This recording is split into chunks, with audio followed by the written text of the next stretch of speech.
एक बार नहीं बार बार ये कह रहा है कि सीज फायर के पहले जो हुआ वो ट्रेलर था भाई, पूरी पिक्चर अभी बची हुई है। यानी पाकिस्तान नहीं सुधरा तो पीएम मोदी छोड़ने के मूड में नहीं है। और अब जब सीज फायर खत्म होने में 45 घंटे ही बचे हैं तो पीएम मोदी ने एक अलग ही हाई लेवल मीटिंग बुला ली। इसमें पीएम मोदी थे, अमित शाह थे और एनएसए अजीत डोभाल थे। बैठक लंबी चली है। पाकिस्तान के हाथ पांव फूल गए हैं कि सीज फायर तो 18 मई तक के लिए है भाई। कहीं मोदी फिर कुछ बड़ा प्लान तो नहीं कर रहे हैं। इस मीटिंग में क्या हुआ इसके बारे में आपको आगे विस्तार से बताऊंगा, लेकिन अपने यहां की पॉलिटिक्स भी देखिए। वहां पाकिस्तान के हाथ पांव फूल रहे हैं, यहां कांग्रेस मोदी विरोध में अलग ही माहौल बनाने में बिजी है। आज देश के रक्षा मंत्री ने यह मैसेज दे दिया कि सीज फायर तो सिर्फ एक टेक्निकल टर्म है भाई। भारत ने पाकिस्तान को अभी प्रोबेशन पर रखा है।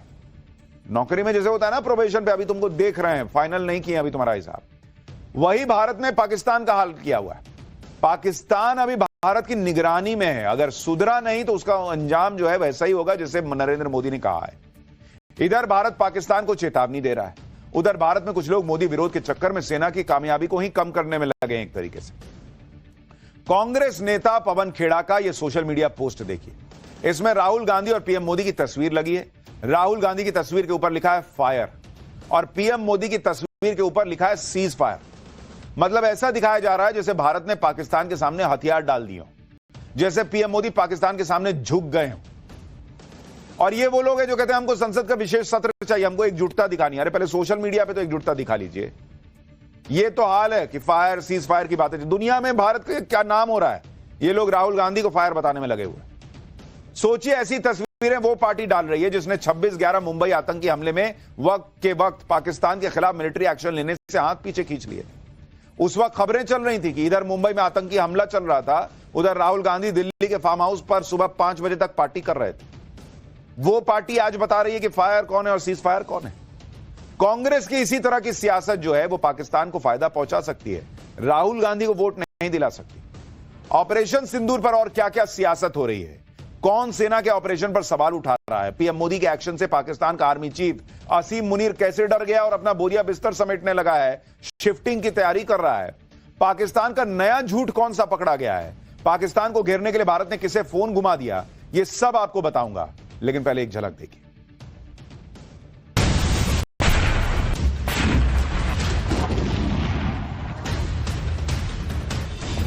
पानी और खून भी एक साथ नहीं बह सकता।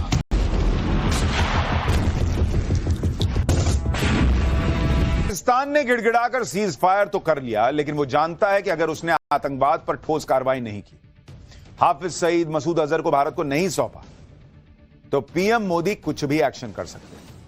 आज पीएम मोदी ने अमित शाह और एनएसए अजीत डोभाल के साथ 40 मिनट मीटिंग की है। हो सकता है कि इस मीटिंग में पाकिस्तान पर अगले एक्शन की चर्चा भी हुई। बहुत संभव है कि इस मीटिंग में पाकिस्तान क्या कर रहा है, जो डीजीएमओ लेवल पर बातचीत की बात है, उसमें क्या हो रहा है, नहीं हो रहा है, इसको लेकर चर्चा हुई है। पीएम मोदी, एनएसए अजीत डोभाल और अमित शाह के बीच ऐसा माना जा सकता है। और साथ ही आप यह भी मान के चलिए कि इसमें रिव्यू हुआ है कि 18 मई के बाद जो है वो इसको फिर मौका देना है कि नहीं, ये इस लायक है भी या नहीं, या कुछ ऐसा करता दिख रहा है कि नहीं। शायद इसलिए अब पाकिस्तान का गला सूख रहा है और वो भारत से गिड़गिड़ाकर शांति की गुहार लगा रहा है। पाकिस्तान सिंधु जल समझौते पर बातचीत के लिए गिड़गिड़ा रहा है भारत के सामने। पाकिस्तान के प्रधानमंत्री शहबाज शरीफ शांति की बातें कर रहे हैं, कह रहे हैं कि शांति हासिल करने के लिए भारत के साथ बातचीत के लिए मैं तैयार हूं। इतना मारा है भारत ने पाकिस्तान को कि अब इनको शांति की बातें समझ में आ रही हैं। और ये सोच कह रहे थे ना कि भाई सिंधु जल समझौता जो है वो अगर बहाल नहीं हुआ तो हम एक्ट ऑफ वॉर मानेंगे। अब गिड़गिड़ा रहे हैं कि बात कर लेते, कुछ छोड़ देते पानी। सोचिए, पाकिस्तान शांति की बात कर रहा है और भारत खुलेआम उसे चेतावनी दे रहा है कि इसे परमानेंट सीज फायर मत मान लेना, तुमको तो प्रोबेशन पीरियड पर रखा है अभी। आज भुज एयरबेस गए रक्षा मंत्री राजनाथ सिंह को सुनिए, फिर बताता हूं कि कैसे पाकिस्तान के पास सिर्फ 2 दिन का ही वक्त बचा है। आप सब तो जानते ही होंगे कि भारत में जब भी कोई उपद्रवी तत्व होता है जिसको लेकर यह आशंका रहती है कि यह भविष्य में कुछ उपद्रव कर सकता है, तो उसको मजिस्ट्रेट एवं पुलिस द्वारा गुड बिहेवियर के प्रोबेशन पर रखा जाता है। कोई गड़बड़ करता है तो उसको कुछ समय के लिए मजिस्ट्रेट गुड बिहेवियर के प्रोबेशन पर रखते हैं। अगर वह व्यक्ति प्रोबेशन के दौरान कोई भी शरारत करता है तो उसे उचित दंड भी दिया जाता है। ठीक उसी तरह वर्तमान सीज फायर में हमने पाकिस्तान को बिहेवियर के आधार पर अभी प्रोबेशन पर रखा हुआ है। यदि उसका बिहेवियर सुधरता है तब तो ठीक, और यदि बिहेवियर में फिर से गड़बड़ी आती है तो उसको कड़े से कड़ा दंड दिया जाएगा।